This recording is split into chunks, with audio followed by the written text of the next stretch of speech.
Hello everyone, as promised, as of Wednesdays, this is my YouTube upload day, so I want to talk about something that should be near and dear to us, particularly with our use of technology, smartphones, tablets, laptops, wearable devices, and the like. And I didn't know what I was going to do my YouTube video on until I saw a post on that was recommended to me by Pocket.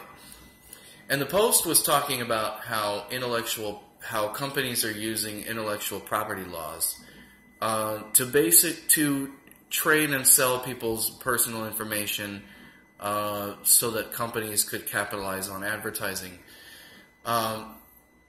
Here's my issue with this, is that this article was talking about Tinder in particular, and Tinder gave this author 800 pages of information.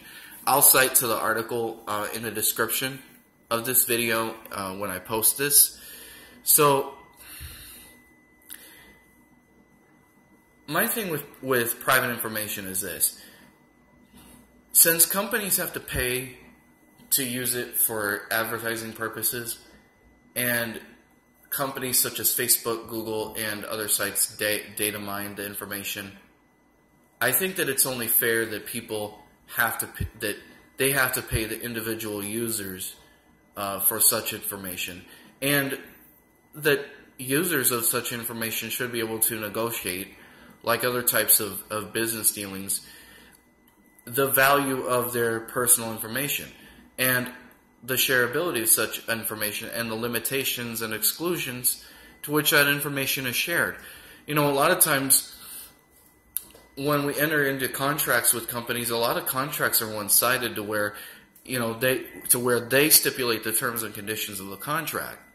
But when we are talking about privacy and using intellectual property and proprietary software to hide from us how algorithms are used, you know, if we are contracting with a company to provide us with a good or a service or a product, then we should be able to determine how that company uses our information. It's as simply as that. It's as simple as that, and that to me seems fair, that we should be able to negotiate with companies concerning what we share with them and the extent, the limitations and exclusions.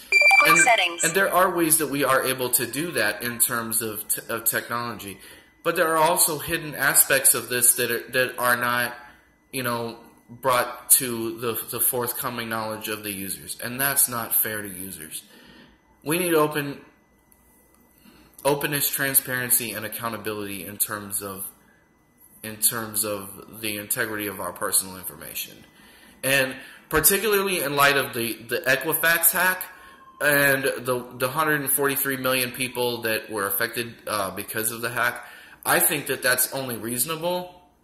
So, in closing, what I think that we need to do is, I think that we need to work with companies and say, hey, you know, if we're going to be involved with these services, we should be compensated for the utilization of our information by third parties, and we should be able to stipulate what information is shared and what information is kept secret, and the limitations and exclusions of that information.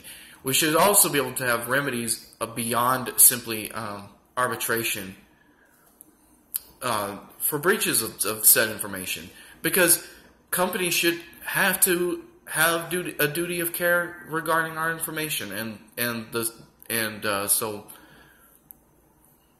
so I think that we need to definitely work to advocate for openness, transparency, and accountability in terms of our rights. And just because the technology is private and proprietary to companies, we should still know how, as a user, the different algorithms are generated in terms of what content we see, of what we interact with. Because if we're being targeted and companies are paying for that targeting, And in cases, we are paying for memberships to different things, we have a right to know. And it's as simple as that. So, like my video, subscribe to my channel. Also, go ahead and get Struggles of a Blind Man. It's on iTunes, Amazon, Google Play, Spotify, and more. Also, be sure to check out my Life in the Dark series and my other YouTube videos on this channel. Subscribe, like my Facebook page, facebook.com/E Music Official. Twitter.com, follow me there, twitter.com/esoteric quality. That's twitter.com/ESOTERIC, capital QUALITY. By the way, the E is capitalized on esoteric quality. But anyway, even if you don't capitalize it, you'll still get there. So follow me on Medium, medium.com/@EQMusicOfficial. Follow me on Google Plus, Google Plus or plus.google.com/plus esoteric quality. That's plus.google.com/plus capital ESOTERIC capital QUALITY. Like the video, share, comment, feel free, and see you next time. Thanks.